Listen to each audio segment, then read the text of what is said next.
What's up, everybody? Welcome to the latest edition of the Stephen A. Smith Show, coming at you as I love to do every weekday over the airwaves of ESPN Radio and ESPN News, 250-plus markets across the United States of America. Check your AM, FM listing nearest you, plus ESPN Radio on SiriusXM Channel 80, plus ESPN Radio simulcast over the live national television airwaves of ESPN News. Number to call up as always is 888-SAY-ESPN. That's 888-729-3776. The Stephen A. Smith Show on ESPN Radio is being brought to you and presented by Progressive Insurance. Quote, buy and save on home insurance with Progressive's new Home Quote Explorer. Only at Progressive.com. Lots of stuff to get into today, which we most certainly will. More Antonio Brown fallout and things of that nature. But right now, the story that's come out, it's quite shocking, quite disappointing, quite disconcerting to Jets fans. Sam Darnold, the starting quarterback for the New York Jets, has been diagnosed with mononucleosis, a.k.a. mono, also known as the kissing disease. We ain't getting into all of that, okay? I don't know how the hell he got it. There's various different ways you could get it. Essentially, whether it's extreme fatigue, perpetual colds, flu-like symptoms, rashes, whatever. He got something. And he got it so bad that he's going to miss the next 4 weeks of the season. At least. Well, actually, the next 3. Games 2, 3, and 4. Projected to potentially be back for Game 5. First of all, wishing him nothing but good health. Get back soon. Jets fans everywhere need you. They'll miss you. But if you're a New York Jets fan, you're Fireman Ed and the crew. Let's just say this. Damn, you can't catch a break. I'm talking about Black Cat running around that franchise. Say it with me. Guess who that applies to? Guess who that's more applicable to than almost anybody in the National Football League? It ain't the damn Cowboys, it's the Jets. I mean, you just can't make this up. When you think about a star quarterback, you're facing your franchise getting knocked out for multiple weeks. Usually want to hear shoulder injury, wrist injury, knee injury, Achilles, whatever. Bad back, something. You certainly don't expect to hear about mono. You certainly don't expect to hear that. And listen, it's getting to the point right now where, I mean, who got high? I mean, Theo Epstein got high with the Chicago Cubs. Dombrowski was once with the Red Sox, and then you had other dudes with whoever the hell erased these curses. Maybe you should just hire them. I mean, the New York Jets, when's the last time they've been relevant? I mean, I know they went to a couple of AFC Championship games with Rex Ryan. I know prior to that they went to an AFC Championship game a decade earlier with Bill Parcells. But I got to tell you something. It's really, really hard to fathom how this stuff can continue to go wrong with the New York Jets. And then if you really, really think about it, you got Jamison Crowder, who had about 14 receptions for 99 yards in the opening game of the season against the Buffalo Bills, a game in which the Jets had the lead, blew it, and ultimately lost 17-16 to the Buffalo Bills and Josh Allen by giving up 14 fourth quarter points, up 16-3 at the end of the third quarter. Somehow, some way they managed to lose this game. But when you look at it, the defense is going to have to save the day. And oh, by the way, keep in mind that C.J. Mosley's 17-yard interception return is what gave the Jets 6 points to begin with. And then they got a safety when Frank Gore was tackled in the end zone by Brian Poole and Jordan Jenkins. So that's 8 points right there. So basically what the Jets offense really gave you was 8 points to begin with to open the season. It's the defense of the New York Jets that have been thrown to the wolves. It's the defense that's going to have to find a way to come up with things. Greg Williams' defense, to be exact. And ain't that a damn shame? Because I actually think the Jets' defense is pretty decent, regardless of their fourth quarter struggles. I actually think they're pretty decent. And I flat out feel sorry for them. I don't think the Jets have a number one receiver. Hell, they barely got a number two. I know Robbie Anderson could play 3 receptions, 23 yards. That ain't cutting it in game one. Anun was still here, him and his -4 yards receiving self.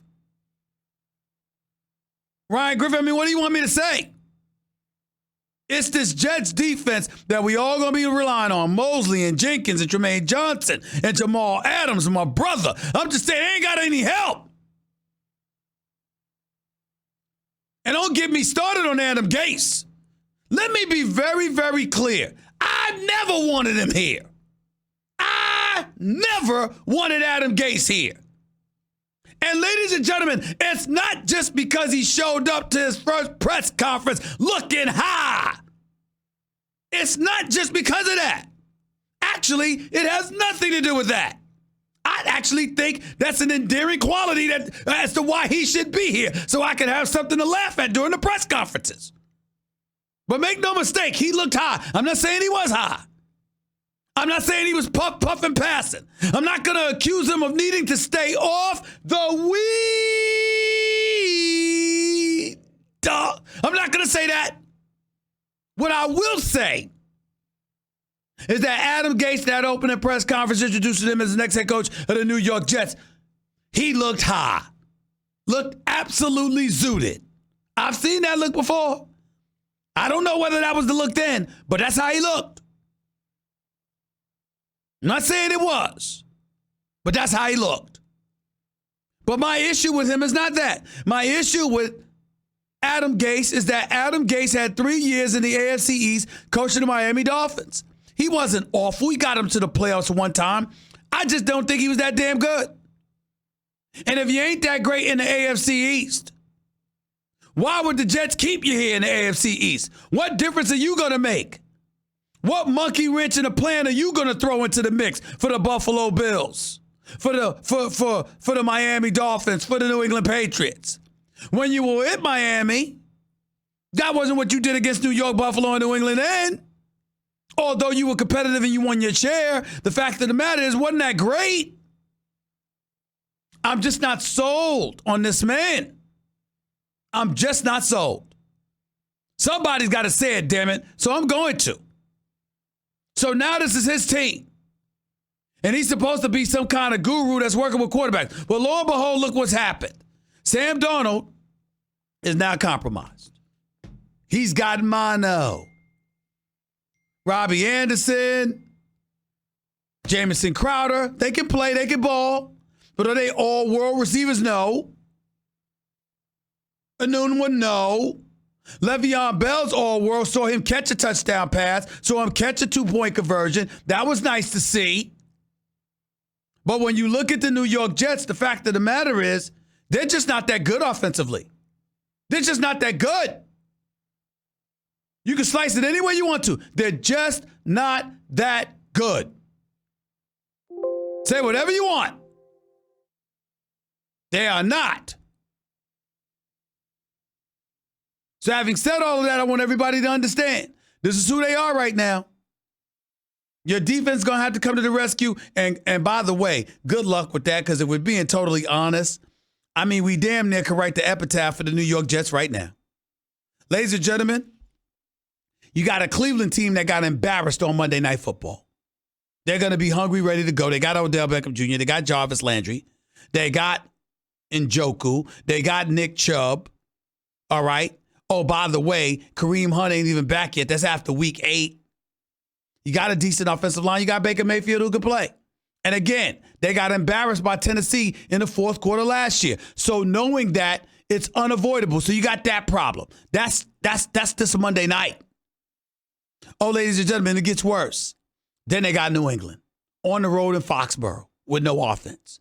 And New England might have Antonio Brown in their roster. Oh, by the way, after that, it's a bye week. And then after that, you're on the road again, going against Philadelphia Eagles. Oh, when you come back home on October 13th, that's against the Dallas Cowboys. And then you got New England again. So, ladies and gentlemen, before you can get to a Jacksonville with a backup quarterback, now that Nick Foles is out for at least the next 10 weeks after suffering his shoulder injury, you got Cleveland, New England twice, Philadelphia, and Dallas. That's 1, 2, 3, 4, 5. Ladies and gentlemen, it is entirely conceivable that the Jets would be 0-6, at best 1-5, after 6 weeks. Entirely conceivable before they have games against Jacksonville and Miami. Oh, by the way, both of those games are on the road. Which means that the likelihood is that the Jets will lose one of them. So we talking about a best case scenario of the Jets at 0-8 or 1-7 halfway mark. This is bad. We're going to talk to our man Damien Woody, former player with the New York Jets, former player and Super Bowl champion, two-time Super Bowl champion with the New England Patriots. He'll be on the show with us midway through this hour to talk about these New York Jets. Does not look good. Does not look good. There is no reason on earth to be excited about the New York Jets prospects for the remainder of the season. Sam Darnold is gone. Even if they were losing games, at least we could monitor his progress. At least we could look at him and say, yo, let's see what the brother got. Now, Trevor Siemian is an NFL player. He's no scrub. He's your backup quarterback. But he's never completed 60% of his passes. He's 13-11 as a starter. He's thrown 30 touchdowns in his career, but 24 interceptions. There's no reason to be high on Trevor Siemian. New York Jets in a world of trouble. And I cannot tell y'all how repeatedly disgusted I am growing when I consider the fact that it's the media capital of the world. This is the largest market. And our teams suck. Can we just be honest about it, please? Can we just be honest? I mean, listen, the second largest market in the United States of America is Los Angeles. Ladies and gentlemen, they have the reigning defending NFC champions. They have arguably the game's best player and unquestionably his best defensive player in Aaron Donald. Jared Goff can ball. We know this. All right. Todd Gurley, if his knee holds up, we know what he brings to the table. Cooper Kupp, Robert Woods, and those boys are nothing to sneeze at. And they're the reigning defending NFC champions. Oh, by the way, the team with second-tier status in the same city happens to be the Los Angeles Chargers, led by Phillip Rivers, even with Melvin Gordon holding out. Just beat the Indianapolis Colts, fresh off a playoff season in which they had to get taken out by New England because they beat Baltimore before advance the divisional playoff game. You got arguably a future Hall of Famer in Phillip Rivers. Keenan Allen can ball. Joey Bosa's on their squad. I mean, you just look around. And, the Los Angeles market has a lot to praise. By the way, damn, I'm so tempted to fly out to L.A. for the Rams-Saints games this Sunday. I really, really am. I probably won't, but I am tempted. I must confess. I really do. I really would love to be at that Rams-New Orleans Saints game. But my point is, you got something worth watching there. You ain't got nothing worth watching in New York. The Giants are a one-man team. Saquon Barkley and nothing else. Other than Daniel Jones, who clearly probably ain't ready yet. And even if he was ready, remember, the Giants are on the record. We don't want to see him. We hope we don't see him all year long because that would mean Eli's having a great year, even though we know he's not going to. So we got that issue going on. Because Saquon Barkley is the man, and he's the only thing they have. Giants don't have much else. They really, really don't. And then you look at the Jets, led by my brother Jamal Adams. I mean, these brothers can play. They really, really can. But you need help. And if you don't have it, there's nothing that you're going to be able to do. Ladies and gentlemen, I can make a legitimate argument that the Jets might go 0-8 for the first half of the season. Do I believe it? No. Whether it's Cleveland now or Jacksonville on the road or Miami on the road later on, I think the Jets will find a way to be 2-6 after 8 weeks. But that's the best I could give you. Best scenario I can possibly conjure up. New York Jets in a world of trouble. The New York market is in a world of trouble. It's a damn shame that the largest market in the United States of America, these United States of America, can't field a respectable football team in the National Football League. It really is a shame. 888-ESPN, it's 888-729-3776. You are listening live to Stephen A. ESPN Radio, ESPN News. Let me get to the Antonio Brown situation, because it's important that everybody knows the details as they continue to unfold. Nothing new. Bill Belichick would not address the issue, even though reporters wanted him to. Patriots announced that they're still learning the facts. When they have more to say, they will let you know. But Antonio Brown showed up, practiced with the team today. He's expected to be in uniform and to play for the New England Patriots this weekend. The only potential hiccup is whether or not Commissioner Roger Goodell elects to yank Antonio Brown from the field in the aftermath of these rape allegations that have been levied against him, and instead elect to simply put him on a commissioner's exempt list where he can't play but he'll get paid, or what you do is turn around and you suspend him. Conduct detrimental to the league or whatever the case may be. In today's sports section, USA Today, the wonderful Christine Brennan, columnist for USA Today, one of the matriarchs of this industry as far as I'm concerned. She's just absolutely fabulous. She suggested sitting Antonio Brown down now. She said that's what the NFL should do. They should sit him down now. There's no way around it. It's the right, appropriate thing to do. So says Christine Brennan. Here's my response to all of that. I respectfully, very and highly respectfully, disagree with Christine Brennan. I do not believe that Antonio Brown should be benched right now. I do not believe that anything should happen to Antonio Brown until the NFL meets with Brittany Taylor, the accuser, themselves. There was a lot said. She revealed text messages in the affidavit that was given.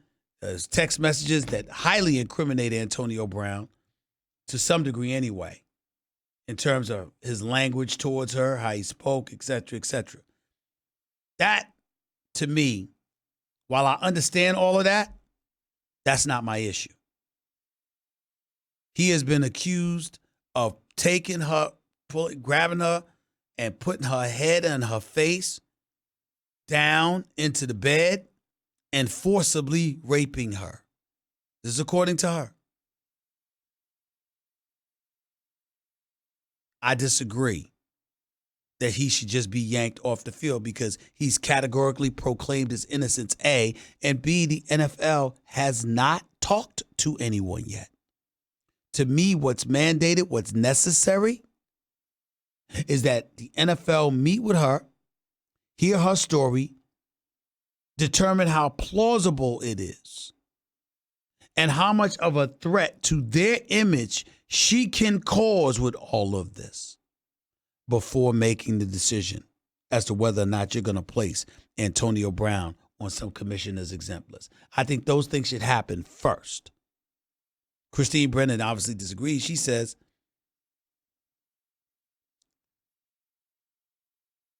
it will be weeks and more likely months before there's any resolution to the lawsuit, which means the NFL and the Patriots are stuck with this never-ending sideshow. No matter how many times Belichick tries to stonewall and say the Patriots are on to whoever they're playing that week, it won't stop the questions about Brown. Anytime Commissioner Roger Goodell appears in public, he'll be asked for an update on the wide receiver or to assess the various possible outcomes. At every game and every practice, Brown will be under a microscope. His body language and interactions with Tom Brady and Belichick assessed and debated for even the slightest hint of trouble or discord. And that's assuming Brown doesn't create any new dramas. Good luck with that. The NFL had to have hoped that Antonio Brown's circus would fold its tents once he signed with the Patriots. Belichick doesn't make allowances for anyone, even Brady. And the assumption was that Brown would toe the line just as Randy Moss and Chad Johnson did. Anybody who really believed that hasn't been paying attention the last 6 months. Heck, just the last 6 days should have been enough. Blah, blah, blah, blah, blah. She believes he should sit down now. I believe an investigation is warranted. At least speak to the alleged victim before making that decision. That's how I feel. You heard how Christine Brennan feels. What about you? 888-SAY-ESPN. It's 888-729-3776. You're listening live to the Stephen A. Smith Show, ESPN Radio, ESPN News. By the way, the one and only Damien Woody will be on next to rap to us about this story and various others, of course. By the way, go to the Home Depot to add personality and style to your room with a wide selection of on-trend tile all in one place. The Home Depot makes replacing your carpet easy with more styles and colors to choose from. And right now, free installation on any purchase for $4.99 or more, all by licensed local pros backed for life. Today is the day for doing. Visit homedepot.com/flooring for details. Home Depot, the Home Depot. More saving, more doing. This is not the court of law. This is not a civil. I'm talking about as it pertains to the NFL. It's not civil when it comes to you, the NFL. You investigate the matter to find out what level of justification warrants you either putting somebody on the commissioner's exempt list or not. That's all the information we need to know. Whether it's Ezekiel Elliott, who was suspended for 6 games.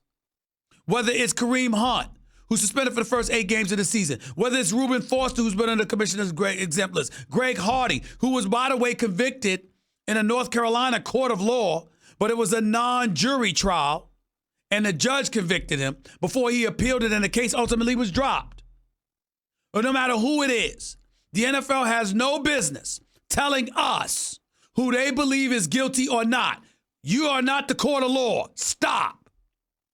All that we need from the NFL is whether or not you believe a situation or incident warrants somebody being placed on the commissioner's exempt list to protect the league, the shield. And why does it need protection? Because anything that sullies the shield, that compromises the brand that is the NFL in any way, that impugns its integrity as an entity, as a commodity, you have a right to sit up there and say, okay, you can't go on the field wearing a uniform representing us. We ain't going to take away your money, but you can't do that. That's reasonable. That's all we need to know from the NFL.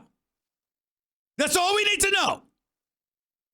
Because to tell us more elevates the level of dependency we may have on you to give us more in-depth truths about athletes and others working under your shield in the future, and you don't want that responsibility or culpability on your hands if you're the National Football League. So don't give us all of that. Court of law, they can do that. But not you. If you're the National Football League, all you have to do is tell us whether something warrants somebody's participation or arrival on the commissioner's exempt list or not. And in this case with Antonio Brown, I think it's undoubtedly so. Be extremely serious. We've looked into the situation. We're taking it very seriously. If there was one word that would sum up that news conference with Bill Belichick, it was tension. We're taking it one day at a time, just like we always do. I would be shocked if Antonio Brown is yanked from the New England Patriots and placed on the commissioner's exempt list and denied the opportunity to play for the Patriots. I do think the commissioner exempt list is the most likely outcome, and sooner rather than later.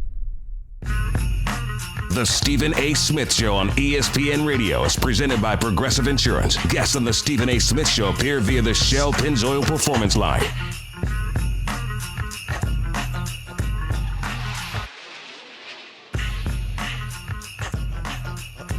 If you missed any of my opening segment, go check it out on demand in the Stephen A. Smith podcast, brought to you by the Capital One Quicksilver Card, earning unlimited 1.5% cash back on every purchase everywhere. Hey, what's in your wallet? By the way, have you ever had to miss a football game because you couldn't watch the game? That never has to happen again with TuneIn, your all-in-one audio app for live sports, news, music, and podcasts.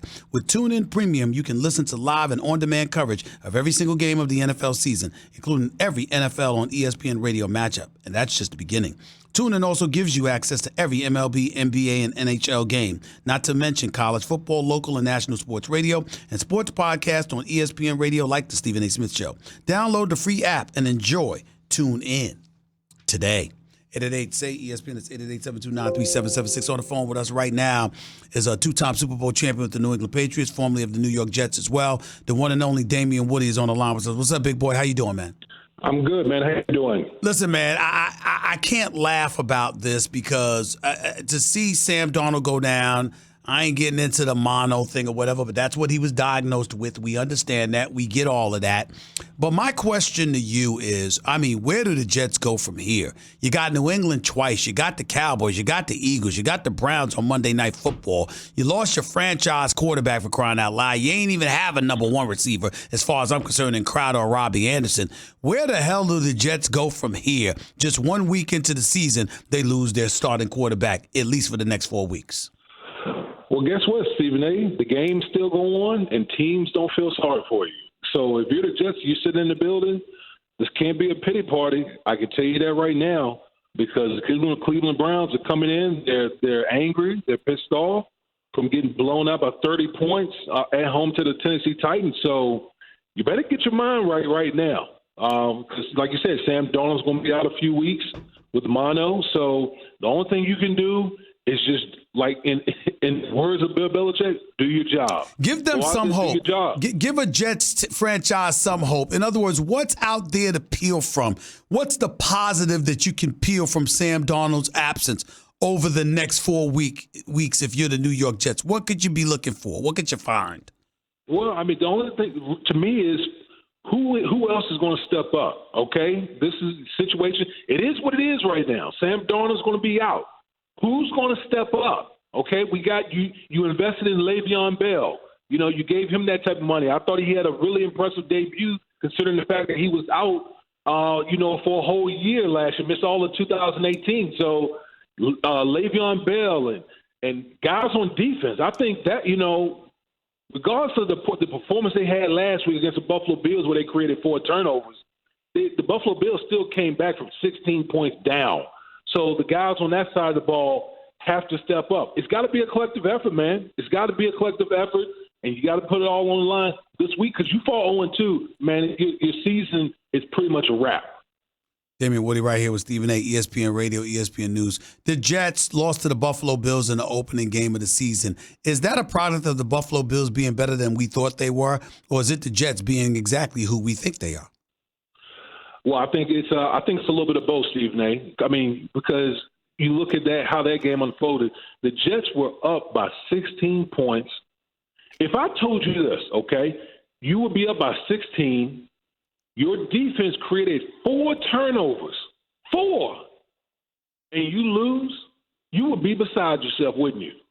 You would be absolutely beside yourself. So give credit what credit is due with Buffalo. Their defense played outstanding too, because for all the mistakes that Josh Allen and the Buffalo Bills offense made, the game was still close. So if you're the Jets right now, it's a little bit of everything. Your defense gave it up at the end when linebacker Mosley went down, and the offense just couldn't. They were putrid. They couldn't do anything. So for the offense, it's literally okay. It is what it is. But we got a chance to rebound this week. Damien Woody right here with Stephen A., ESPN Radio, ESPN News. Damien, let's transition to this Antonio Brown situation because Christine Brennan obviously is making news, columnist extraordinaire for USA Today, arguably the matriarch of this industry as far as I'm concerned. She does an outstanding job. She took a position in USA Today, newspaper today, calling for Antonio Brown to be placed on the commissioner's exempt list immediately. For those who don't know, Antonio Brown obviously has been is alleged to have raped a woman, his former trainer, Brittany Taylor. Brittany Taylor has made herself available to the National Football League, who she's scheduled to meet with next week. But nevertheless, it's her word against his because he proclaims vehemently his innocence. Your thoughts about what the NFL should do, what the Patriots should do, your former team, in light of these allegations? Well, I think from a Patriots standpoint, you sit back and you let the NFL and let the process unfold, okay? Because they don't have all the information. You let the process unfold and you go about the business of preparing for the Miami Dolphins, and I think that's exactly what the Patriots are going to do. Now, in this particular situation, as far as Antonio Brown and what the league should do, I think the league should absolutely hold off on putting Antonio Brown on the exemption list, because here's why: you haven't even interviewed anyone. Okay, and if you throw Antonio Brown on the commissioner's exemption list, my mindset as a player, that's like being suspended with pay. Okay, you are removing me from the field with pay, and the presumption of innocence is out the door. You know, that is, to me, that's what I would do. Okay, in this particular situation, so I think you got to hit the pause button. Let the commissioner or the people in the league office, let them interview Ms. Taylor, which she has said that after her wedding, that she will be more than happy to do an interview and tell her side of things. And I think once the league does that and collects any type of pertinent information as it relates to this case, then you can go about, if you want to go about putting Antonio Brown on the commissioner's exemptions list, by all means. But to do it right now, right out of the box, I think it sets a terrible precedent. Do you have any issue at all if the National Football League decided to place Antonio Brown on the commissioner's exempt list in the immediate aftermath of talking with Brittany Taylor? I don't have a problem with that, because I think having an interview with Mrs. Taylor, I think a lot of it is fact-finding and finding out if this is truly credible, okay? And I think once you make that move, make the move to interview her, then I think, for me, I wouldn't have a problem with it saying the league basically saying, you know what, we're going to put you over here. Let's continue to collect the evidence and talk to all parties involved, and then from there, then we'll get further along and decide which way we want to go as far as potential punishment or whatever the case may be. But I just feel like, Stephen A., if you go down the road of putting Antonio Brown on a commissioner's list right off the bat without talking to anyone, I just think that it's a real slippery slope. I completely agree with you there. As much as I absolutely respect and adore Christine Brennan, I disagree with her with that as well. I believe that if you have to talk to somebody and gather evidence. You can't just put the guy on the commissioner's list because of an allegation. I know it's popular for a lot of people to pounce on him because of his idiocy and buffoonish behavior while he was an Oakland Raider, but that has absolutely positively nothing to do with this accusation of criminal behavior, because if he raped her, obviously that's a highly egregious crime, and his behind should be in jail. He shouldn't be paying some civil fine. He should be in jail if he raped her, okay? But if you're going to make the accusation, if that's all you have to do to get a guy off the football field, then obviously that is a slippery slope, and I don't blame you for feeling that way after all. Last question to you. When you see him, Antonio Brown, in a Patriots uniform this Sunday, A, do you think he will play? And B, what should that say in your mind to folks about your former team, the New England Patriots? Well, I do think he'll play. And B, I feel like if seeing Antonio Brown out there, the Patriots are about football. Again, they're going to let the process play itself out. They're going to remove themselves from this, let the league office and all parties involved handle their business. The Patriots is all about one thing. They're going to do what they feel like is in the best interest of the organization. Now, if information comes out or if something happens as far as the league office is concerned where they need to move on, then so be it. They will. But as of right now, from the Patriots' perspective, they feel like, you know what? the league is handling us. And Antonio Brown, as far as we're concerned, he's eligible to play, so we're going to let him play. Damien Woody, appreciate you as always, my man. I'll talk to you soon. Enjoy this weekend's festivities of football. Oh, by the way, real quick, Jameis Winston, Cam Newton tonight. What do you think is going to happen with that? I got Carolina. I think unless Jameis Winston can find a way to stop throwing into the other team. He had two interceptions returned for touchdowns last week. Mm-hmm. Until he stops doing that, it's going to be more of the same for Jameis Winston. I'm done with Jameis Winston. I don't think he's going to be a star quarterback in this league. I'm not saying he doesn't belong in this league because he's a decent enough player, but he is no star on the NFL level. He's clearly the worst quarterback in the NFC South. I see it the same way you do. Thanks a lot, my man. I appreciate it. We'll talk soon. No problem. One and only Damien Woody right here with Stephen A. ESPN Radio, ESPN News. 888-SAY-ESPN. That's 888-729-3776. Don't mean to sound so harsh. I'm not wishing nothing bad against Jameis Winston, who's had his idiotic moments in the past as well. But the turnover machine that he is, I just can't get over it. He's just not that guy. I think this is his last year in Tampa, personally, or at least as a starting quarterback. Anyway, we'll get back to your calls and more in a minute. By the way, when it comes to hiring, you don't have to waste time, or you don't have time to waste, actually. You need to get to your short list of qualified candidates fast. That's why you need Indeed.com. If you're USA Today, Nancy Amore wrote a tremendous column in today's paper talking about Antonio Brown, pulling no punches. And she basically accused him of hijacking the National Football League. Because over the past few weeks, he's been the center of attention. Over the past few weeks, that's been what you've been talking about when it comes to the NFL.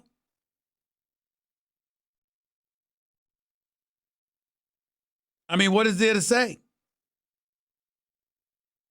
Headline, Antonio Brown becoming NFL's worst nightmare. USA Today. Article in today's USA Today by Nancy Amore. Opening line, Antonio Brown is going to spoil all those grand plans the NFL had for its 100th anniversary.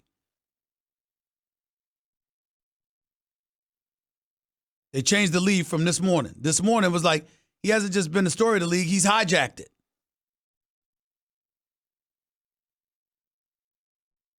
This is what you're living with. This is what the situation is. It's going to be real interesting to see how things unfold here on out. I will tell you this, Antonio Brown's in a world of trouble. Because and we don't know this, but even if he's innocent, his name is associated with this, and it piggybacks off the reprehensible, clownish, selfish acts he had engaged in leading up to his arrival in New England. This is a guy that had endorsement deals. Watch me. Watch me. Watch me. That's what he was doing. Ain't nobody watching now. Not for that reason. It's not fun and games anymore. You don't want to see him on Dancing with the Stars now. You don't want to see him in commercials now. You don't want to see any of that. At this point in time, one of the top 2 wide receivers in the world will be lucky to be on a football field this Sunday. It's just the truth. Ain't no way around it.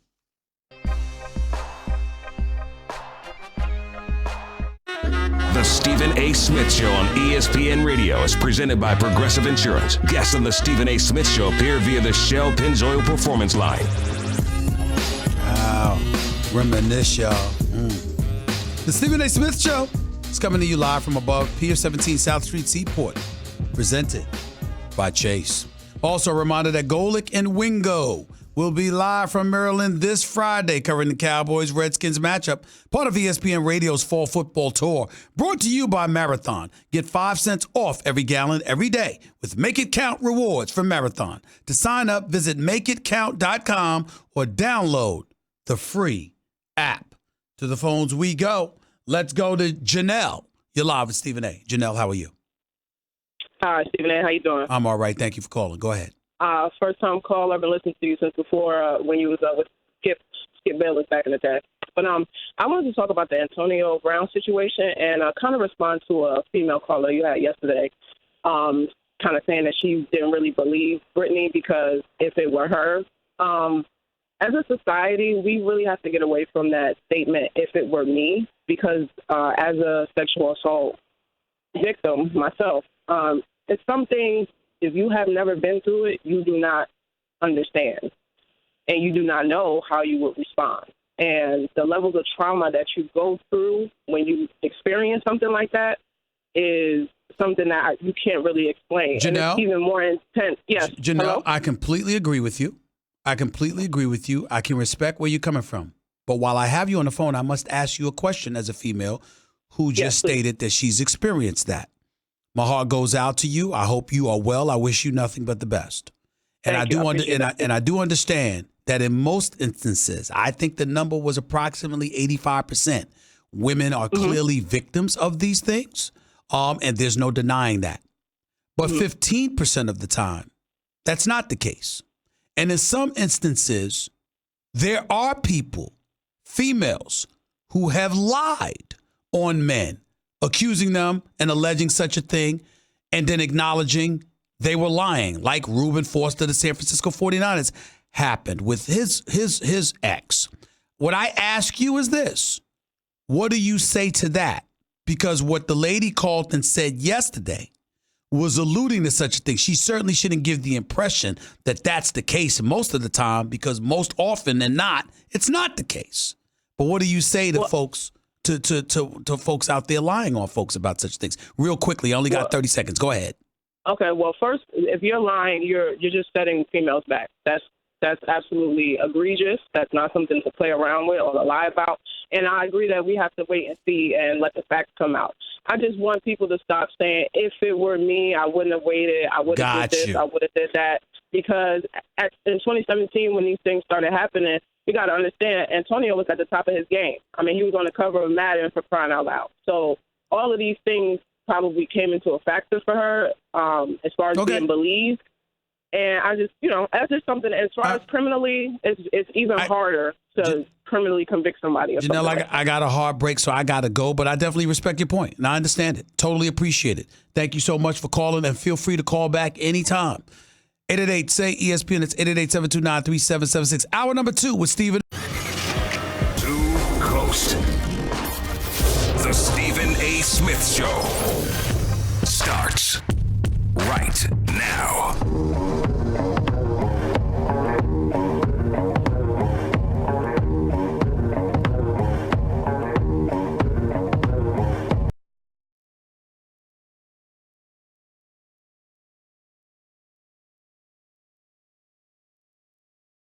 Over the national airwaves of ESPN Radio and ESPN News, 250 plus markets across the United States of America. Check your AM, FM listing nearest you, plus ESPN Radio and Sirius XM Channel 80, plus ESPN Radio simulcast over the live national television airwaves of ESPN News. Number to call up, as always, is 888-SAY-ESPN. That's 888-729-3776.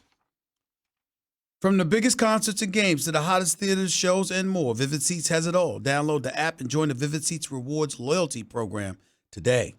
Also, the Stephen A. Smith Show is being brought to you by new Shell V-Power Nitro, plus premium gasoline. Now with 4 levels of defense against gunk, wear, corrosion, and friction. Lots of stuff to get into here in hour number 2. Before I get back to the calls, there's a few things that I wanted to get into. Number 1.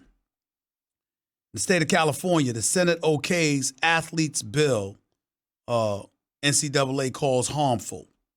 The NCAA on Wednesday said legislation in California aimed at giving college athletes a chance to earn money while in school, known as the Fair Pay to Play Act, is harmful and unconstitutional and would, quote, upend the balance, end quote, of national competition in college sports. The organization's Board of Governors sent a letter Wednesday to California Governor Gavin Newsom asking that the state not pass the bill. California State Senate voted Wednesday, for those of you who don't know, to pass the Fair Pay to Play Act with a tally of 39-0. That's the Senate vote in California. The California State Assembly approved the bill by a 73-0 vote earlier this week. The bill now moves to Newsom, who will have 30 days to decide whether he will sign it into law. Here's my belief. 39 senators out of 39. 39 state senators out of 39 voted in favor for the Fair Pay to Play Act. In terms of the state assembly, 73 out of 73 voted for it. Who the hell is the governor to say no? You got elected officials from every crevice of the state of California, every single one of them, 73 plus 39, which equals 112. All of them voted to pass this Fair Pay to Play Act. All right? And put it into law. The bill is aimed at giving college athletes a chance to earn money while in school. Now, understand what the NCAA is saying.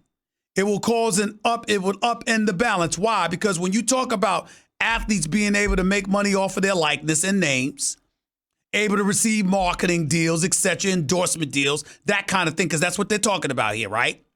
What you're saying is that somebody at Duke is going to get more than somebody at Drexel. What you're saying is somebody at the University of North Carolina or playing at Kentucky under John Calipari or something like that or somebody at Villanova is going to get paid or going to be compensated in a fashion that somebody at Mount St. Mary, all right, or Lehigh or someplace like that ain't going to get paid. Here's my response to all of that. Welcome to America. I mean, what the hell is this? I really don't understand it. Thank God for this. And forget whether I support it or not, because I do. But forget all of that for a second. This is the problem that I have with the NCAA and most of you damn people in these United States of America. Here's the problem. And by the way, in the interest of you interpreting it as Stephen A. getting a little bit of political or whatever, I mean, damn it, so be it. So be it. I've had enough of this. I love America. I believe it's the greatest country in the world. Just came from France. Beautiful over there, by the way. Very, very beautiful. I want to say that. Very beautiful over in France. I'm going to hit Italy next, all right? Hit England next. But I'm from America. You understand? I'm a black man in America. Nobody has suffered more than us. You can make this stuff up all you want to. Those of you critics, and you want to come at us talking about affirmative action, I got news for you. Nobody has benefited more from affirmative action than white women. That's right, I said it. Ask my man Bomani Jones, he knows. Brother's brilliant. I'm just telling you what I know. I ain't knocking it. I'm not one of these people that doesn't believe in gender equity or anything like that. To the victors go the spoils. If you got it like that and you can get it, God bless you. God bless you. This is America. I don't really understand this. So let me get this straight. If Zion is at Duke, but you got Bomani and Pablo playing at Drexel, and them brothers are going 500 every day, can't sniff the NCAA tournament, but this brother's competing for national championships while playing under Mike Krzyzewski. He's supposed to be equal to them? That ain't America. That ain't America. Everybody want to walk around it. See, there's the problem. Let me tell y'all something right now. I ain't getting into socialism, fascism, democracy, or whatever. I'm going to tell you this much. And I don't mean it in an incendiary way when I say this, because there are negatives about capitalism, no doubt. But I'm going to tell you something. I'm a capitalist. Do I think that everybody deserves equal stuff equally? Hell no. Hell no. I don't believe that. I believe those who are better deserves more than those who don't, who are not. By the way, my position is consistent. Y'all remember when this Title IX thing came down and we started talking about female sports out there and folks was talking about equal pay? No, I'm not down with that. I think some women deserve more than some men. I think Serena Williams, Coco Gauff, Naomi Osaka, and they deserve more money than most of the men. But damn it, if they ain't Federer and Nadal and Djokovic and they don't have that box office appeal, even though we know Serena does, hey, that's the way it goes. You got women all over the place talking about, listen, female sports. You remember when the coach for Notre Dame, McGraw, I think her name is, and she went off about women not being put in those positions. I played that tape over and over and over again because she was 1,000% correct. Women deserve to be in more positions of power and more positions of influence. No question about it. But when it comes to the dollars, if you ain't generating revenue, damn it, you don't deserve it. Period. Now, we ain't talking women's tennis because we know what they can generate. But the WNBA makes less than NBA players for a reason. All these women in the world out here, why ain't y'all going to the WNBA games? Why ain't you going? You got money, you got cachet, you got influence. How come you ain't going to the game? You right there. You got the freedom to go out there and support the WNBA, walk through those turnstiles, pack 19,000 people inside Madison Square Garden for the Liberty, inside the Staples Centers for the Sparks, inside the Verizon Center in the nation's capital for the Mystics. I ain't gonna get too much in the weeds of the WNBA team because, damn it, I don't know all their names. I'm just being real with you. I don't know all their names because I don't watch the WNBA like that. I watch some of them, but I don't watch all of them like that. My point is, these are females playing in the world of sports.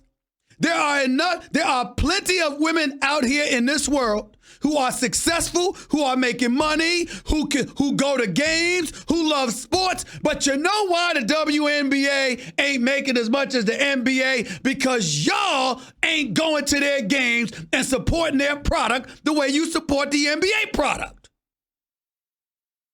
So why should you get paid the same?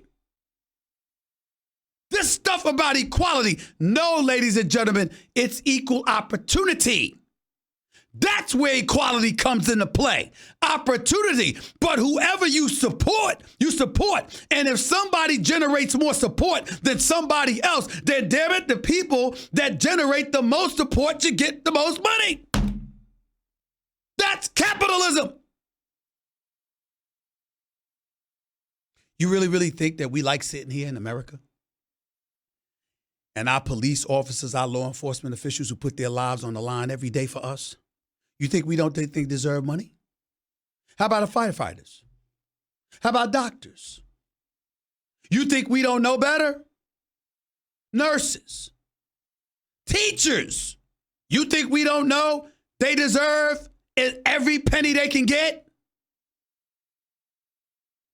But ladies and gentlemen, they don't generate revenue the way sports does, the way people on Wall Street might, the way the CEO of a Fortune 500 company might. That's why that's why there's a discrepancy. Money go to those who generate it. They sat up there and they even talked about me. I remember I was in the news. People speculating how much money I was making, how much money I would make. You don't know and you'll never know from me. But let me tell you something. Do I believe that I deserve to be the lowest paid? Jonathan, Shannon, look at me when I'm talking to y'all. Do I believe that I should be the lowest paid or some mid-range paid dude at ESPN or in the world of sports media? Oh, hell no. Hell no. Not with the work that I do, the hours that I put in, the ratings that I generate, the revenue that comes with it. You damn right I deserve to be paid. I ain't apologizing for nobody. This is America. I'm a capitalist, and I'll be damned if I'm going to apologize for that. The state of California stepped up on this. The NCAA is acting. I'm not accusing them of being this way, but in this particular case, they're acting like they're anti-capitalist. What the hell you mean equality? You ain't equal. The Big Five conferences, ain't they getting more money than other conferences? You ain't had no problem with that. You ain't had no problem. Nick Saban getting more money than some coach at Villanova. I guarantee you, Nick Saban getting more money than Cutcliffe at Duke. Dabo Swinney signs a $90+ million contract, which he deserves. I ain't hear nobody complaining about that. We don't know how much money Mike Krzyzewski's making. I assure you it's top notch. I don't hear nobody complain about that. But it come to these kids. Oh, now it's unfair. When you negotiate your deals with CBS for the NCAA tournament, I don't hear you sitting there complaining about that. But with the kids, oh, we got to be fair. You want to teach kids real life lessons? You remind them that this is America, and to the victors go the spoils. You want a piece of this pie? Produce. You want more? Get it done. Hey, this is the revenue that we generated last year. You want more? Generate more interest. Generate more revenue. If you teach them about it, maybe you wouldn't have so much damn trouble.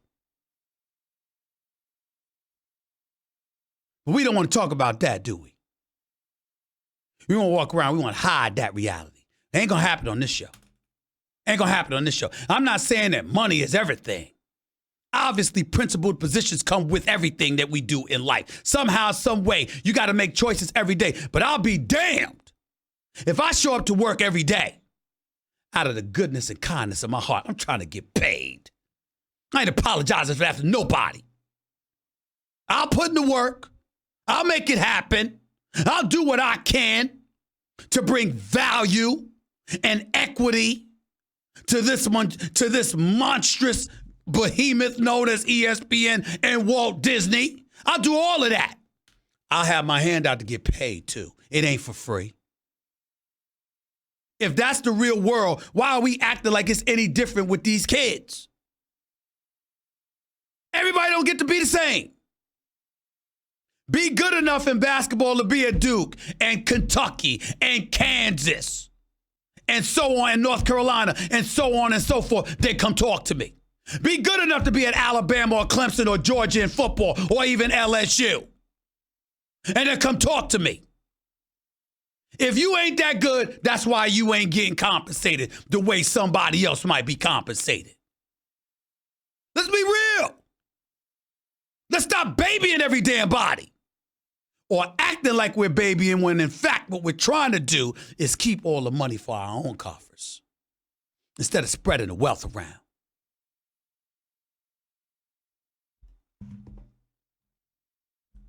Gluttony is one of the 7 sins. Very few people are better at it than the NCAA. It's finally caught up to you now. You're going to have to do a little bit more sharing. Get the hell over it. This is how it goes. This is marketing dollars and endorsement deals and stuff like that. Be happy that California hasn't locked in on making sure their schools in their state need to compensate the players, the student athletes directly. And oh, by the way, when I say compensation, I'm talking about football and basketball. If you're playing volleyball, be happy with your damn scholarship. It's not a revenue generator. If you're wrestling, be happy with your damn scholarship. It's not a revenue generator. Softball, I'm talking about you too. Stop it. Some of you should be happy with a damn scholarship. Some of you, it shouldn't be enough. That's capitalism. That's America. And by the way, I have no problem with it. As long as you get what you earn and you get what you deserve, I got no problem with it. Everyone doesn't deserve to be treated the same. Those who are elite should be compensated in a better fashion than those who are not. Period. Well, let me stop that. I shouldn't say period. Because you could act like a buffoon, like an idiot, like some people who remain nameless, and get yourself in so much trouble that your greatness ain't worth it. That is possible. But that's the exception, not the rule. 888-SAY-ESPN, that's 888-729-3776. You're listening live to Stephen A. Smith Show, ESPN Radio, ESPN News. Let's go to Gary. You're live with Stephen A. What's up, Gary? Yes, hello? Gary, go ahead. You're live on the air. Go ahead. Yes, how you doing today, Stephen A. Smith? I got two questions. I was calling to ask you, how do you think the connection between Tom Brady and Antonio Brown is going to be? I think it's going to be elite as long as Antonio Brown's on the field long enough to make that happen. And do you see the Patriots going back to the Super Bowl and getting their seventh championship I don't ring? see anybody beating the Patriots if Antonio Brown is healthy, along with Josh Gordon and Tom Brady is healthy throwing them the football. I do not see anybody beating the Patriots under those conditions. Not worried about the Kansas City Chiefs? Not even in the slightest, because their defense stinks. Offensively, they're a juggernaut, but their defense stinks. They can't get stops when it really, really counts. That's why I don't believe in Kansas City's defense, because of their defense. Okay. Thank you. Thank you. Let's go to Mike. You're live with Stephen A. What's up, Mike? Well, I just wanted to talk to you a little bit about the NCAA and like you've been talking about. It seems to me over the years that they have a lot of similarities to the mafia. They just basically come in and take their cut and move on. Yeah, you can make a legitimate argument by that, considering the relationships that they have, because when television networks and what have you negotiate their own deals with power conferences, and the NCAA comes in during the NCAA tournament, they get their money. Lord knows what the BCS, what kind of share they get. That's a legitimate point there. I can't deny that.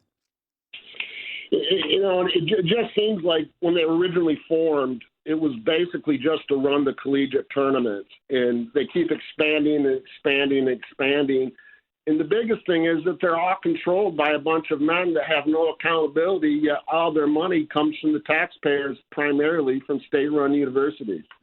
So it's kind of interesting that we don't have any kind of control over them, and even if you look at their finances, it's very mysterious. Well, you look at it that way. You know the way that I look at it? The crime in it all is that, you can understand why state legislators and beyond don't want to open a Pandora's box, because they don't want to get too overly involved with some of this stuff, because it can really be painstaking and tedious and what have you. The real problem in all of this is that collegiate athletes do not have representation. They don't have a student athletes association. That's the problem. If they had representation, most of these problems would go away. They don't have it, and that's where the problem lies. And that, to me, is where government intervention should take place. The government should mandate that these student athletes have some form of representation rather than being placed at the mercy of the NCAA. That, to me, is what I think is the right thing to do. I agree with you there on that point. And one last thing I would like to say, I grew up in Kalamazoo, Michigan, so I am a longtime Lions fan, obviously, but I also lived in Milwaukee, and I hate to admit it, but Aaron Rodgers is the man. He is. He's a bad man, and nobody in Detroit has been since Barry Sanders. I'm glad you know that. Have a nice day. Take care of yourself. We'll talk soon. 888-SAY-ESPN. That's 888-729-3776. You're listening live to the Stephen A. Smith Show, ESPN Radio, ESPN News. We'll get into some Dak Prescott stuff as well, a little bit more Antonio Brown. And you heard what I had to say about the NCAA. Ain't nobody backing up. It is what it is. I'll talk to you in a minute. You're listening live to Stephen A., ESPN Radio, ESPN News. By the way, when it comes to hiring, you don't have time to waste. This is not the court of law. This is not a civil. I'm talking about as it pertains to the NFL. It's not civil when it comes to you, the NFL. You investigate the matter to find out what level of justification warrants you either putting somebody on the commissioner's exempt list or not. That's all the information we need to know. Whether it's Ezekiel Elliott, who was suspended for 6 games. Whether it's Kareem Hunt, who's suspended for the first 8 games of the season. Whether it's Reuben Foster, who's been on the commissioner's exempt list. Greg Hardy, who was, by the way, convicted in a North Carolina court of law, but it was a non-jury trial, and the judge convicted him before he appealed it, and the case ultimately was dropped. But no matter who it is, the NFL has no business telling us who they believe is guilty or not. You are not the court of law. Stop.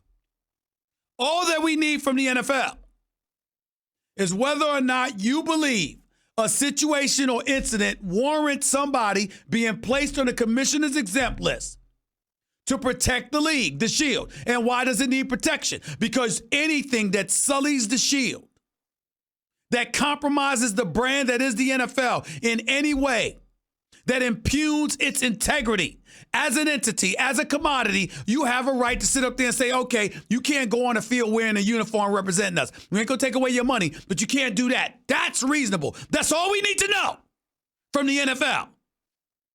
That's all we need to know.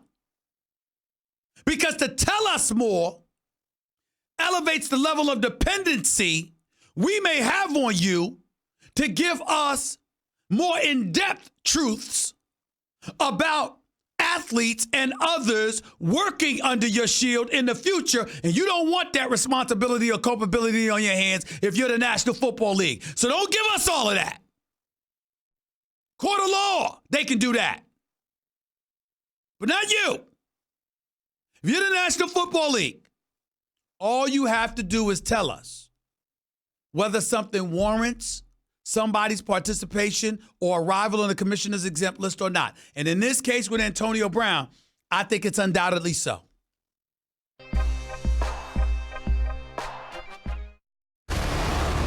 Bipartisan action in California this week. You got Democrats and Republicans agreeing 100% across the board on anything is a pretty big upset.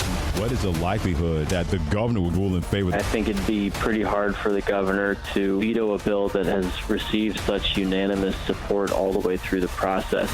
The NCAA is going to dig their heels in and continue to do so on whether or not players can make monies from endorsements. The Stephen A. Smith Show on ESPN Radio is presented by Progressive Insurance. Guests on the Stephen A. Smith Show appear via the Shell Pennzoil Performance Line.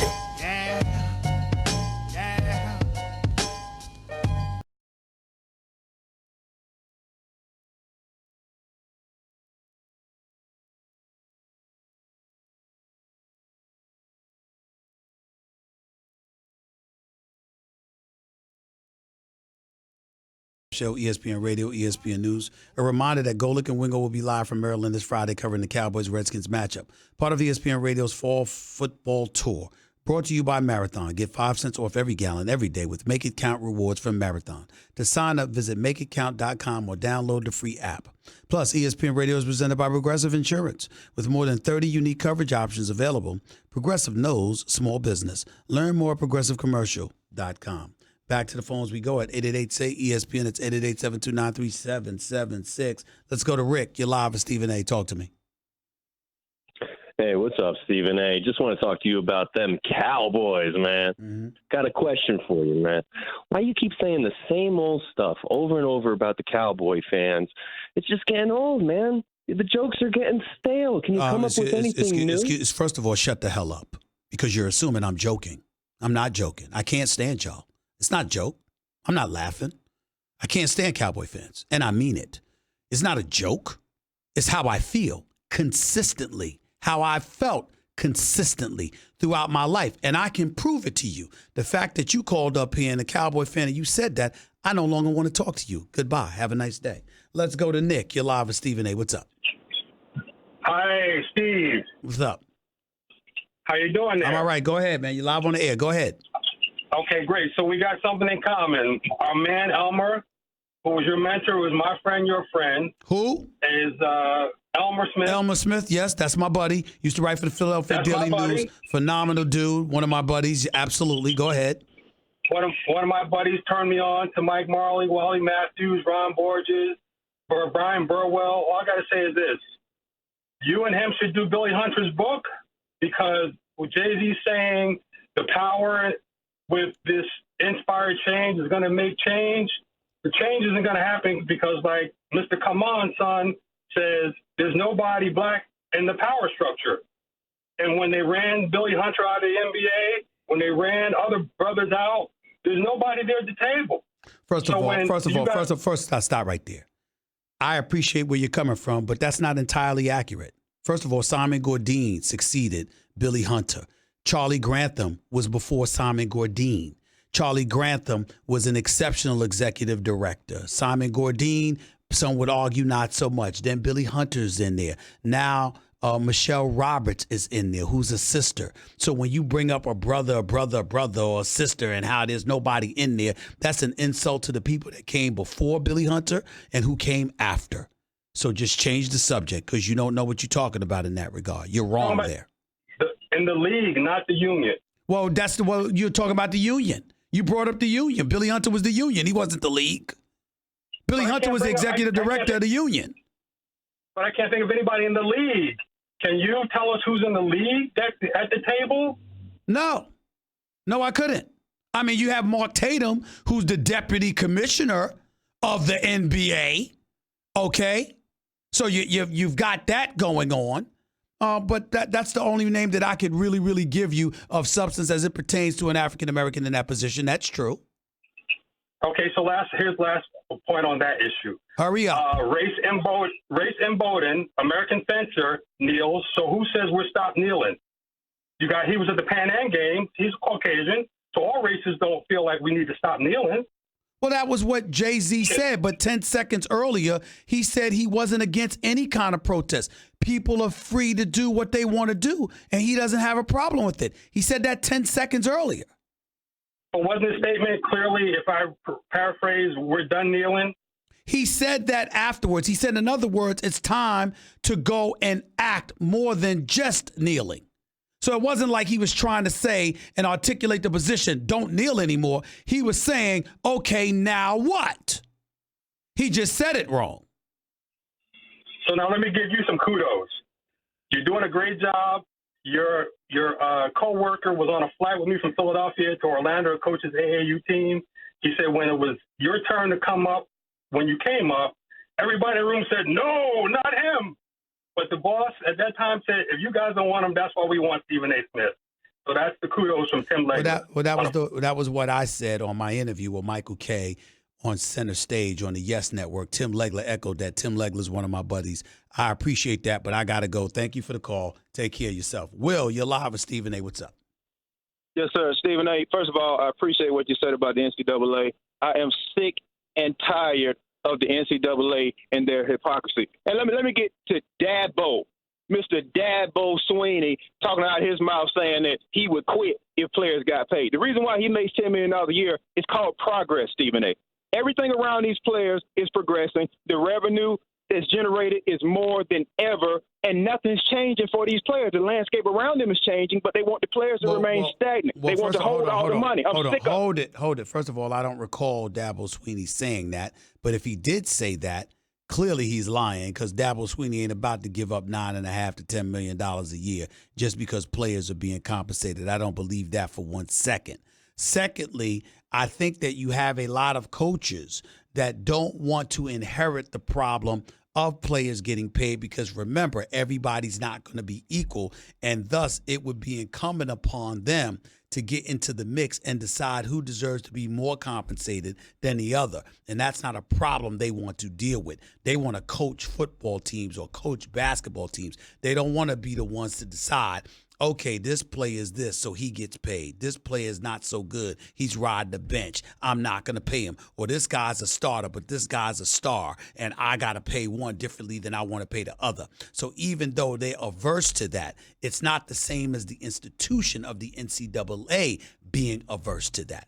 An individual coach is thinking about the stress and the strain and the headache of having to play the role of an employer and having to deal with problems he doesn't want to have. The NCAA, one could argue, is simply being greedy. That's the difference between the two entities.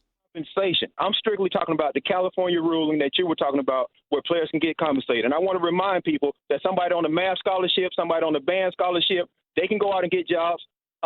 They can have band lessons. They can give flute lessons. They can make money. But a player that's out there breaking his neck, risking his life and limb, he cannot profit from his likeness is un-American. That's what I'm talking about, Stephen A. And anybody that thinks that is right is a socialist. NCAA is a socialist institution. Well, you say socialist institution. I disagree with you there. They're extremely capitalistic for themselves. I don't know what you're talking about there. I find the NCAA to be extremely capitalistic, just in favor of themselves. That's what I think. I think their behavior emulates that of capitalism for themselves and maybe socialism for everybody else, but definitely capitalism for themselves. Appreciate the call. Jonathan, you're live with Stephen A. What's up?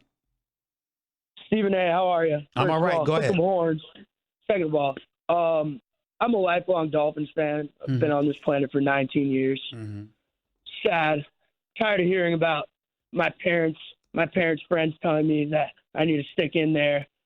70s, whatever the glory years were. What do I do? Should I hope for a win anytime this year? Should I switch teams? Do I have the Well, right if your to switch heart, teams? listen, you could talk about switch it all you want to, but your heart is where your heart is. If your heart is with the Miami Dolphins, you could pretend like you're rooting for somebody else till the cows come home. The fact of the matter is you're really focusing on another team because of your disgust with the Miami Dolphins as opposed to your love for somebody else. If your love is where it is for somebody else, that's where it's going to be, and that's where it's going to stay, and there's nothing that you're going to be able to do about that, so good luck with it. I've been loving. I've gotten nothing back, Stephen A. What do I do? Well, you don't support them. Just send a message that better times need to arrive sooner than later. You don't support ineptitude when it's staring you in the face and slapping you. That's my answer to that question. Wow. All right. Well, I'm enlightened. Thank you, sir. Thank Appreciate you. your time. Take it easy. 888-SAY-ESPN. It's 888-729-3776. Back with your calls to close out the show in a minute. You're listening live to Stephen A. ESPN Radio, ESPN News. By the way, go to the Home Depot to add personality and style to your room with a wide selection of on-trend. If you're USA Today, Nancy Amore wrote a tremendous column in today's paper talking about Antonio Brown, pulling no punches. And she basically accused him of hijacking the National Football League. Because over the past few weeks, he's been the center of attention. Over the past few weeks, that's been what you've been talking about when it comes to the NFL.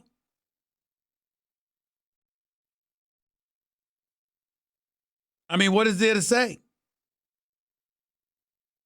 Headline, Antonio Brown becoming NFL's worst nightmare. USA Today. Article in today's USA Today by Nancy Amore. Opening line, Antonio Brown is going to spoil all those grand plans the NFL had for its 100th anniversary. They changed the lead from this morning. This morning was like, he hasn't just been the story of the league, he's hijacked it.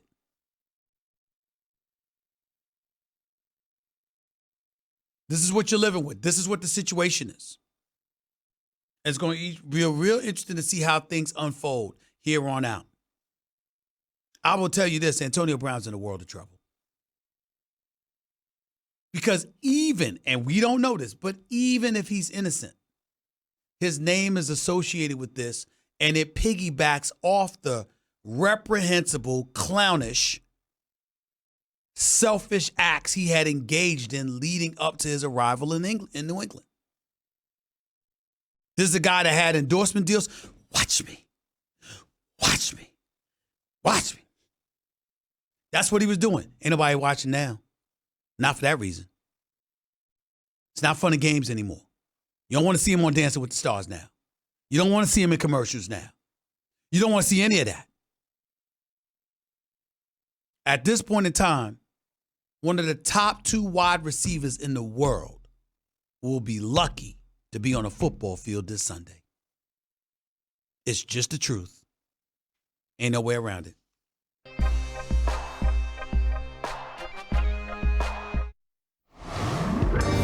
The Stephen A. Smith Show on ESPN Radio is presented by Progressive Insurance. Guests on the Stephen A. Smith Show appear via the Shell Pennzoil Performance Line.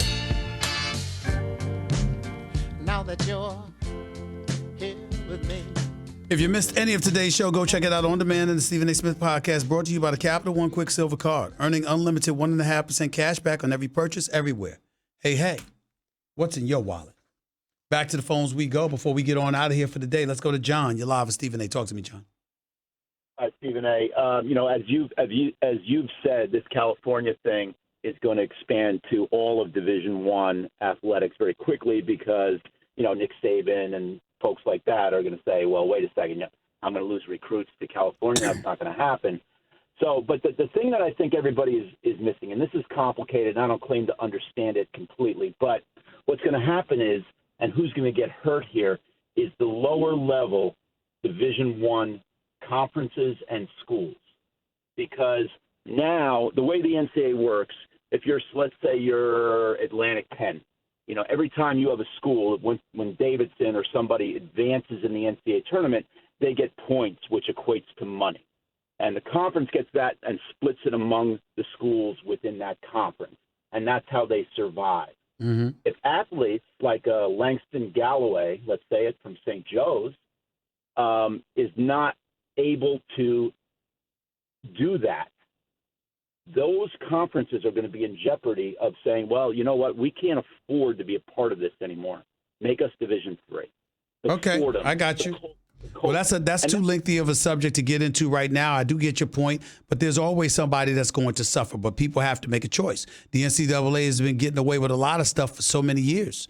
And ultimately, when you're sitting there and flaunting your gluttonous tendencies in front of folks, you're getting so much more at the expense of. There's going to be a price to pay somehow, some way. But we'll get into that discussion a little bit later because you went too deep for us to have such a short period of time left. But I thank you for the call. Let's go to Tim. You're live with Stephen A. Real quick, Tim.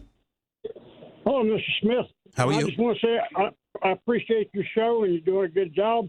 Thank you. And on AB, I believe he is innocent until proven guilty, and that's the way it ought to be. Okay. And also, I think somebody's bruised ego may be paying this woman to say this crap about him. Yeah, that's speculation, though, sir. I can't let you go any further with that. I appreciate the call, but you don't know that. And so I know you're saying what you think, but still, you're in no position to say something like that. We can't entertain that conversation. Let's go to Zoe. You're live with Stephen A. Go ahead, Zoe.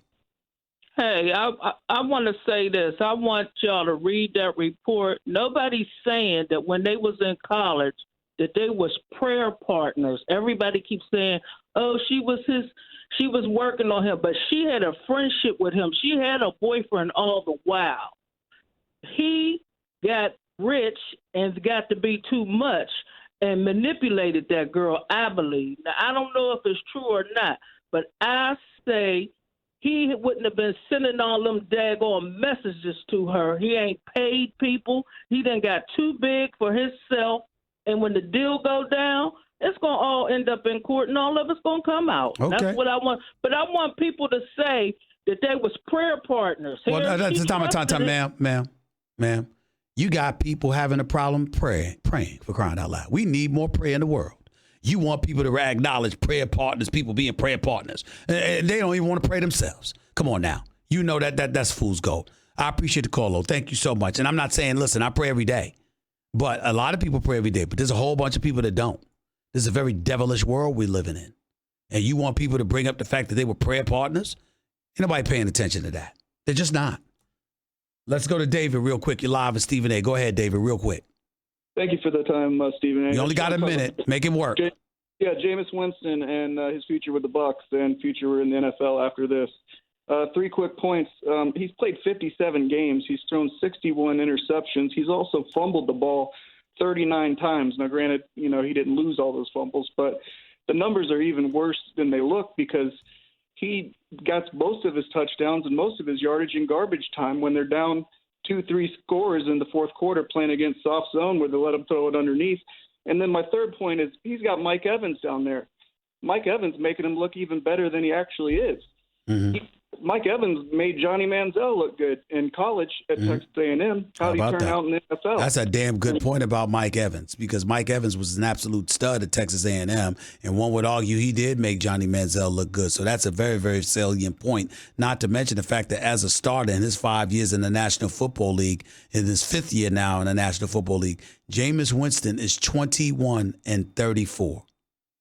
21-34.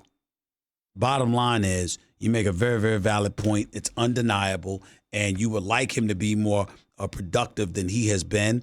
I think with Bruce Arians there, I think the reason they hired Bruce is because they know that he can evaluate a quarterback, and they'll be comfortable in letting Jameis Winston, letting this be his last year in Tampa. Carolina wins tonight.